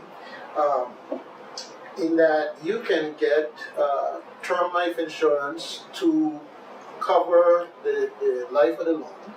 It may cost a little bit of money, but build it into the loan as part of what you're doing so that you protect your family and interest in the property down the road. In other words, problems are made for solutions. They go together. Absolutely. So is that provided by SBA? That's Yes, an option? Right. You can speak with your loan officer, yes, to be able to look at provisions that may be available to assist. Again, one of the things is when you think about it, just in general, regardless of age, one of the things that we cannot do is we cannot discriminate against anyone because of age. If they meet the criteria, then we, of course, have to make a loan available. It's always the individual that has the option as to whether or not they want to accept the loan. But we cannot simply, based on someone's age, make a determination because, number one, who says that even if someone is much younger, there are still things that happen. You don't know when your appointment is. That can't be a consideration for us as it relates to whether or not to give someone a loan. My concern with what was being said is that it was being done in a way to intimidate people from looking into it and seeing what's possible for me, as opposed to saying that, hey, if there's a problem, there's a solution. How can we deal with it? And so I'm just so glad that you address these type of things, and I'm so glad that you got an A in the Nelly class. So, I want to go back on that because I actually had a personal conversation with a friend of mine about that issue. Her mother, roof is gone, house is practically destroyed, and she said, no, I want my mother to have a loan. And I'm like, well, what are you going to do? The insurance wasn't giving them the full coverage to replace the roofs. And she was like, I don't want her to have a 30-year loan. That doesn't make sense. But then I chimed in and said, but there's insurance that you can get, to, just because I happen to know that is. And I was like, the biggest danger is that you will use her money, to replace the roof, and then your nest egg is gone. It's gone. Yeah. Right. Should there be an emergency or whatever, and I know that we often have this thing in the night is paid cash, and paid up front, but your nest egg then has been depleted. Your emergency funds are are gone. So in this sense, it makes total, to me anyway, personally, it makes sense to get the loan and just take the long term, especially if you have great credit and you only, what's the interest rate? Yeah, for homeowners, it's as low as 1.75%. And if you think about it, for a lot of people, they utilize credit cards. When they don't have cash available, they utilize credit cards. Well, what's the average interest rate on a credit card right now? 17, 19, 20% or so. And we're talking about basically having 12 months, because on the anniversary date of signing the partnership, that was when your first payment would be made. There's no prepayment penalty. So again, even if you take out a loan, the loan terms are basically there to be able to assist the individual in terms of having a comfortable payment. But you can always pay off that loan at any time without any prepayment penalty. So a loan doesn't have to be a 30-year loan. If you are aggressive in paying it off, you can simply make a determination as to how soon you get the loan paid off. Here's the other thing about it too. One of the things that we do also offer too is the first $25,000, there's no collateral needed. So simply on your signature, you can get up to $25,000 and you don't have to pledge any collateral. So for a lot of people, they say, well, hey, you know what? I don't want to have that much debt available, but for up to $25,000, just as long as you qualify, simply on your signature, you can actually get $25,000 made available to be able to assist with your recovery and your recovery needs. Well, I think one of the issues, I've I'm very aware of the issues around, and I believe they were Hurricane Maryland that were sold, because it was Real Bank that created the issues here, where interest rates were changed and a number of people were challenged. So that's, when I first met an SBA person, I said, okay, are you all still selling loans? And they didn't know. So I'm like, find out before you go talk to people, because a lot of people are going to ask that question because it got so blown up in class actions and a lot of people lost properties. But I'm aware of one elder who did borrow the funds for Hugo, restored his home, lived in his home, 30-year mortgage, and died intestate without a will, with 12 children, some of whom had died, so they're children, right? And so the other piece that families need to be aware of is that planning that needs to happen, which is if an elder is taking a loan and they do have, if they can afford the life insurance, because I know that can be costly, that they have a will at least, or a trust, so that succession planning is there, so that it moves easily. Because if it's left to all the heirs, that's how a lot of our family properties fall into disrepair. Someone may step up and pay the mortgage or pay the tax, but they don't step up to maintain, and that's something that I think is critical in this whole thing. And then another thing, you said insurance. I'm hearing a lot of people learning now what that insurance thing is. Remember, if you bought from a general agent, your agent works for you. Get them to advocate for you. And if you're not satisfied, the Lieutenant Governor's office is always available, and they've got great people, because there seems to be a lot of misunderstanding. I met a young woman last night, and her bamboo floor, of course, got wet, and there's mold, and the adjuster is like, oh no, that's not covered. I'm like, go there, that's covered. And I said, you go to the Lieutenant Governor's office, talk to them, they'll advocate for you, because it's deny, but you do have to, and it's stressful to do that fight by yourself. So there are, your agent first, the Lieutenant Governor's office second, to help advocate so that you recover what you're covered for. I live by this creed. There's really only two things you need to know. Number one, you need to know what you know. And then number two, you need to know what you don't know.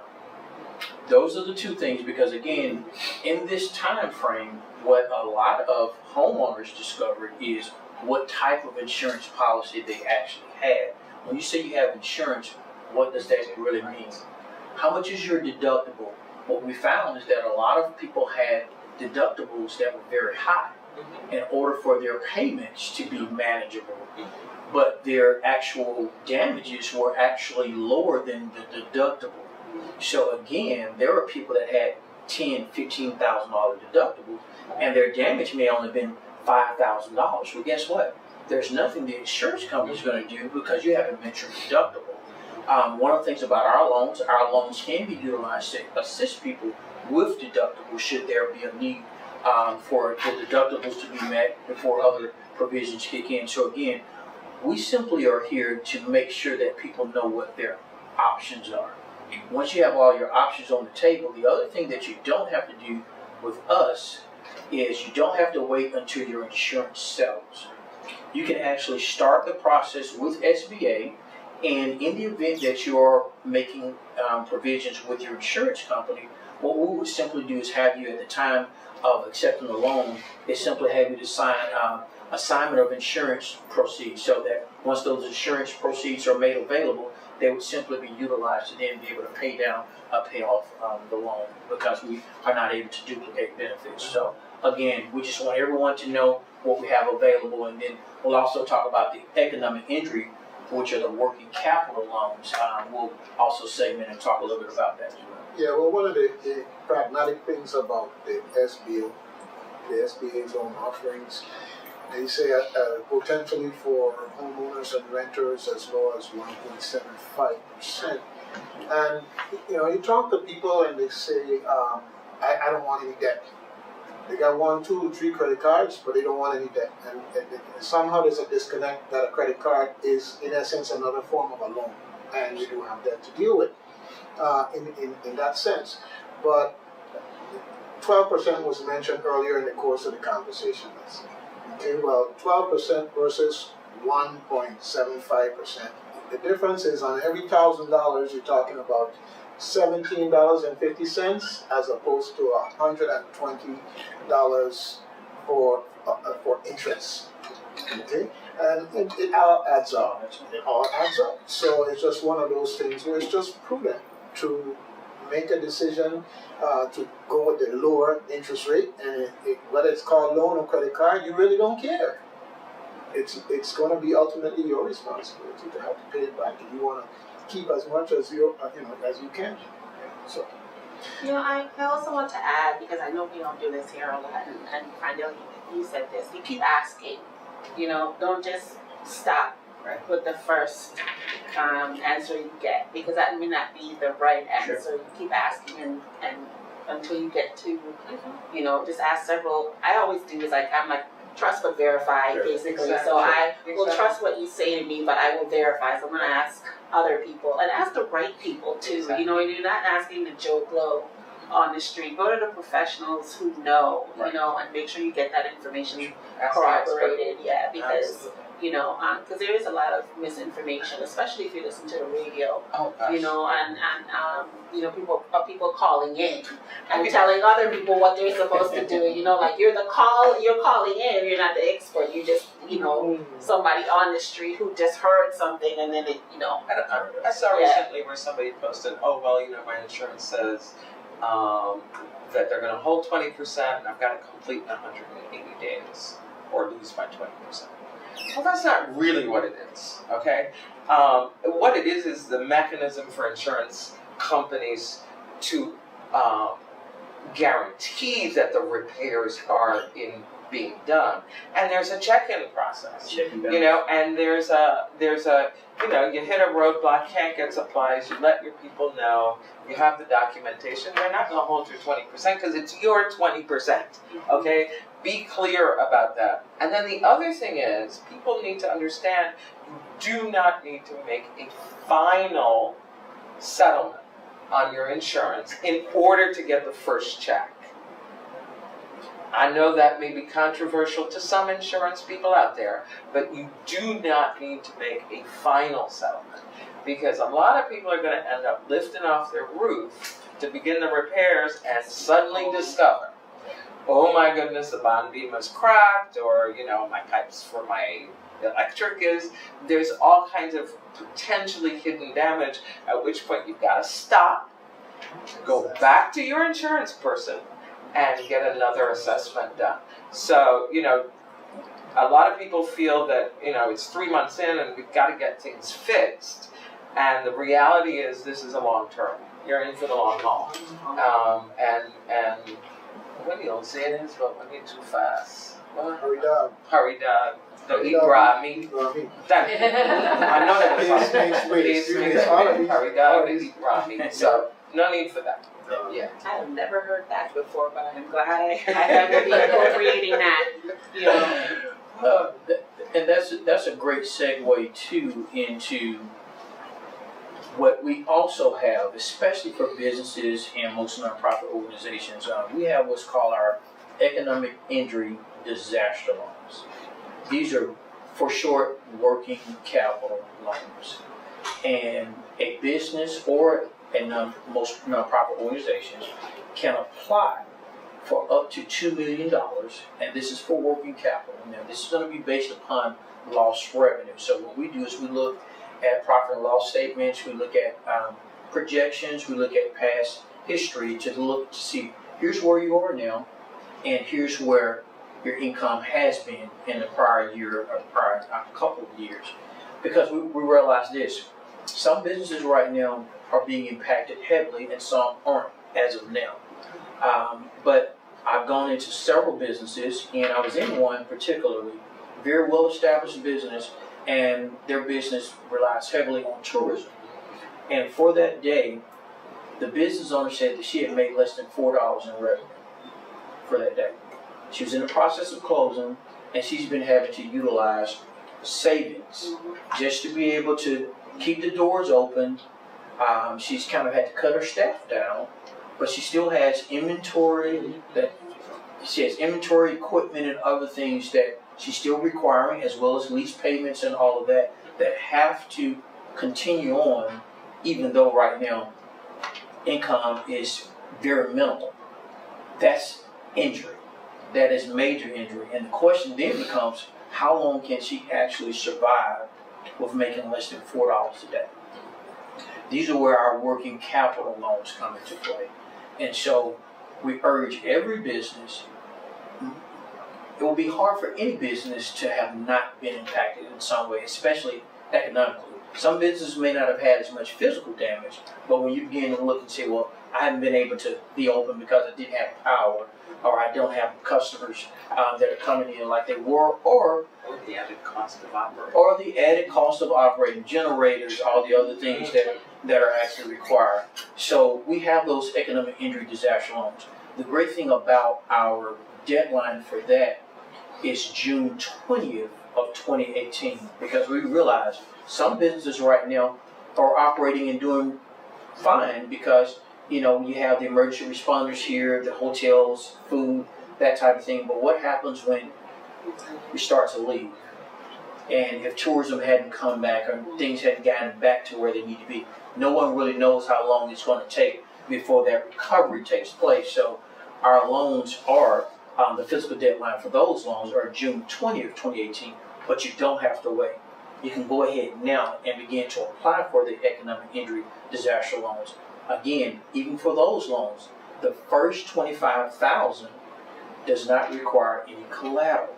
So again, we're talking about operating capital up to $25,000, as long as it's verifiable, to be able to assist even now. And the great thing about it is just like what you said. Sometimes there may be a projection that's needed because that may be able to start, but then again, how long will you need capital to be able to go? 12 months before the first payment on the anniversary date of signing for that loan as well too. So we're talking about an infusion of working capital, paying for payroll, taking care of inventory, equipment, machinery, ordering the things, making sure that you keep your vendors, good relationships, so you don't get behind on things that, people still need to be paid. Landlords still need to be paid if you don't own your building. There are a lot of different moving parts. So we want to be able to make sure that businesses as well as nonprofit organizations understand what's available with the SBA. So again, we have several ways to be able to do that. We have our disaster recovery centers that are available, of course, right here in Fredriksted, of course, right here at the Rotary West right now. Monday through Friday from 8 a.m. to 5 p.m. and then on Saturday from 9 a.m. to 2 p.m. We're open. So we'll be open this Saturday from 9 to 2. So again, if you haven't been in, stop in. We're here to help, get your questions answered. Again, our objective is no one that is even approved for loan has to accept the full amount. They can accept a portion of it. They can accept none of it. You have up to 60 days to make a decision, but we want you to be able to make sure that you're getting in the process. Know what your options are so that you can weigh the things out and know for yourself. Your neighbor's situation may be different from yours, so you can't simply rely on what your neighbor went through. Here's one other thing that we want to clear up. Even if you received a denial from the SBA, it's not just going to be a mystery denial. You will know exactly if there's missing information or if there's what the decision was as to why we were not able to approve you. We do have what's called an appeal process, and you have up to 6 months. There may be additional documentation that you simply just need to provide for us to be able to move that loan forward. Well, you have up to 6 months to be able to actually in writing state why you would like to be able to have this looked over to see if we can assist you. So even if you're denied, a denial is not even a denial itself. It just may be additional information in order for us to be able to move forward. I've been hearing people say, "Oh, I was denied," and then it turns out, "Oh, well, yeah, I had some missing paperwork," you know. But you've already put out there. Oh, they just denied it. Yeah. Yeah. Why were So you denied? why? That's the key. Give the full story. If you're gonna tell the story, tell the full story. So we want to be able to make sure. And not the melee. Yeah, not the melee. So that's it. Yeah. So again, we're here. We're transparent. We want to be able to help and as much as possible be able to assist those. But here's the other thing: if you are denied. The great part about filling out the SBA loan application, whether you want a loan or not, if FEMA refers you to the SBA, it's a part of FEMA's process. If you don't fill out the loan application, and let's say you were denied, then we're able to actually send you back to FEMA to actually now have them to take a look at their other needs assistance program. But as a part of FEMA's process, a lot of people will be referred to SBA. And someone say, well, I know I don't qualify. That's fine. Let us make that decision so that we can then send you back. That's where the grant dollars are. But if you don't complete the SBA application, everything stops. And we want people to understand that if you don't fill out the SBA application, if you're referred to us, then your assistance has stopped. And you have to complete the application. It's good information. Well, I want to make a humanitarian intervention because, you know, I've been everywhere, man, every day, man. Do you guys get Christmas and New Year's or anything like that? Or they working you like that? No, we'll be off, but we'll be here. I mean, so we'll be off. We'll have a chance. Would you rather be there? No, well, you know what? For me, this is one of those once in a lifetime chances. Every storm is unique and different. So what I've received from being here to assist, I've been fulfilled in more ways than I would have ever thought when I initially came. So again, for me, they say it's always better to give than to receive. Well, when you give, you actually receive something that you never thought you would actually get. So again, it's hard to explain, but it's a great Christmas knowing that I'm helping people and helping people to get restored and with their recovery. So hey, it's a great Christmas and it's beautiful weather. Yeah. I was just about to say, right? I was like, now you know you're enjoying it. It's 83 degrees. And Village is December. opening Friday.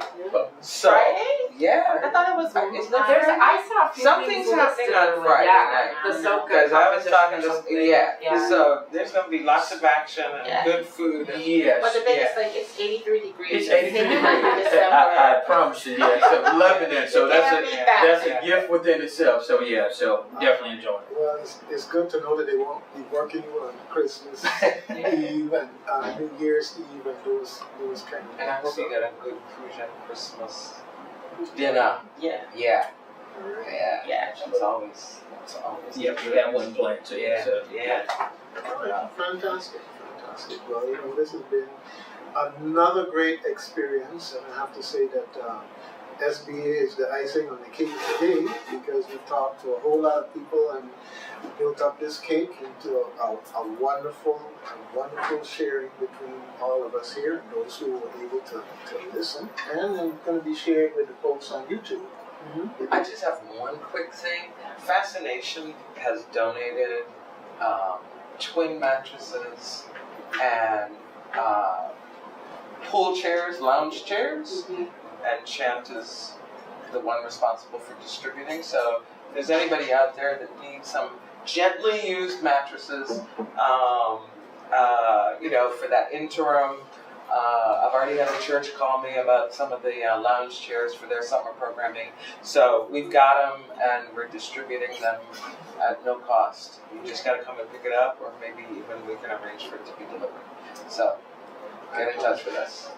All right. Well, Miss Clean Sweet Fredriksted. You know, we talked about everybody here today, but we didn't talk about clean sweep Fredriksted. Just always in the background. All right. Always well, in the background. I'm calling you out front now, okay? Because Clean Sweep Fredriksted has been what I believe to be a wonderful addition to Fredriksted and all the people that care about Fredriksted, and definitely a great galvanizing force for volunteers to help take care of Fredriksted. And I'm going to put in my disclaimer, no, I don't work for them, although they don't work me. Don't ask me to guys. Don't. Yeah, I was gonna say don't say I want to help, because I will put you to work. So, Right. Kathy knows this, but you know it's all about love. You know, it's just you know, I grew up here. I said this place is my foundation. It's everything who I am, and it really, really is. You know, and when you see where you love, or a thing you love, or a place you love is not doing well, you don't just turn your back and walk away. You know, you put in the work to get it healthy again, and you know, and it's a collaborative thing. So many people are here working hard, putting in hard work and effort, and trying to build this place up. And I said a whole bunch of times, you know, they're like, I'm too busy to put the word out and do this. And I'm like, well, I'm not. So, you know, I'm going to, you know, be the voice and push all the great things that are happening here. Not necessarily that I'm doing all the work, but I have the time, and this is my purpose and passion. And you know, when you find your purpose and your passion, it does not feel like work. You know, it's just what you do, and it's what I do. Well, I want to also say a special thanks to all of the organizations, businesses that responded when we put out the call. Enthusiastically. And have stepped up to the plate. And some folks are out there diving all now so they couldn't come in to even talk, you know. So I'm saying like, hey, we're diving, that's our job. Okay, well, you do what you do, and the important thing is people now know that on this powerful block there are 4 dive shops ready and waiting for you from wherever you want to come from, whether it's Europe, US, from Russia, wherever. We'll take your money, no problem. We have new businesses that are being established. You know, we talked about Susan Mango, but there's also a new bar and restaurant that's opening up. I forget the name.